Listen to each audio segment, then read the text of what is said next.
Subscribe करें science with VS channel को और बेल आइकन को दबाएं ताकि आपको मिलते रहें साइंस और मैथ्स के सुपर वीडियोस। चलिए अब देखते हैं हमारा क्वेश्चन नंबर 18 क्या कहता है। Sphere of diameter 12 centimetre is dropped in a right circular cylindrical vessel. Sir right circular cylindrical vessel का मतलब ऐसा सिलेंड्रिकल वेसल, ठीक है, जो सीधा खड़ा हो, ठीक है, बस सर्कुलर हो और वेसल भी हो और सिलेंड्रिकल भी हो, ठीक है। पार्सली फिल्ड विद वाटर, आधा सर पानी से भरा हुआ, ये वाला हमारा पानी से भरा हुआ इतना सा, ठीक है। If the sphere is completely submerged in water, the water level in the cylinder vessel rises by 3 whole 5/9 centimetre. Find the diameter of the cylindrical vessel. कुछ नहीं करना है सर, देखिए बोल क्या रहा है ना कि अब ये था, यहां तक पानी था, ठीक है, मैंने पहले ही बना दिया, यहां तक पानी था, इसमें एक बॉल फेंक दिए बड़ा सा, बॉल मतलब स्फीयर फेंक दिए बड़ा सा, ठीक है। अब स्फीयर का जो वॉल्यूम था, स्फीयर का कुछ तो वॉल्यूम रहा होगा, है ना, कुछ तो वॉल्यूम रहा होगा सर। अब मान लीजिए कोई बॉल है, उसका तो कोई ना कुछ वॉल्यूम तो होगा। अब जितना उसका वॉल्यूम है उतना ही तो पानी ऊपर जाएगा कि नहीं? बिल्कुल जाएगा सर।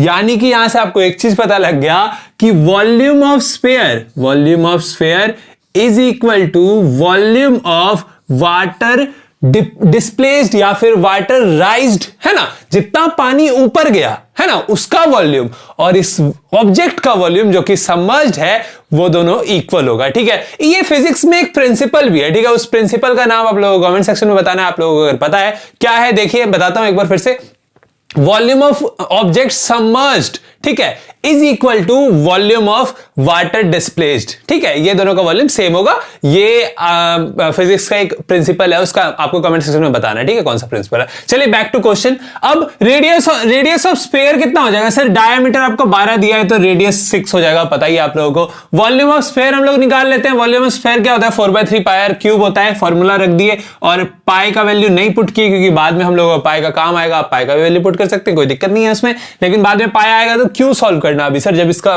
पूछा ही नहीं हम लोगों को। जो पूछा है ना उसमें डायरेक्ट जाके पाई सॉल्व करेंगे, ठीक है, ये याद रखिएगा हमेशा। अब let the radius of cylinder be r, ले लिए रेडियस को। क्यों ले लिया आर? क्योंकि सर वही तो हमसे पूछा है, कैपिटल आर ले लिए इसलिए। राइज इन वाटर आपको दिया है, क्या है sir rise in water? 3 whole 5/9 है, तो 3 होल 5/9 को सॉल्व किया तो 32/9 आ गया सेंटीमीटर में, ठीक है। अभी मैंने आपको एक चीज बताया, फिजिक्स का प्रिंसिपल कहता है कि increase in volume of water is equal to volume of sphere. Sir जितना वॉल्यूम बढ़ा वाटर का वही तो वॉल्यूम ऑफ स्फीयर होगा कि नहीं? बिल्कुल होगा। अब वॉल्यूम ऑफ वाटर सर क्या होगा सर? वॉल्यूम ऑफ वाटर किस ऑब्जेक्ट में बड़ा है उसमें देखेंगे, उसी से निकलेगा वॉल्यूम ऑफ वाटर। सर ये एक cylindrical right circular cylindrical vessel है, तो sir right cylindrical circular vessel का फॉर्मूला लगाएंगे। यहां पे क्या करेंगे? क्या फॉर्मूला है सर? यही है sir, pi r square h, वही लगा दिए पाई आर स्क्वायर एच। क्यों? क्योंकि सर जिस ऑब्जेक्ट में वाटर का वॉल्यूम बड़ा है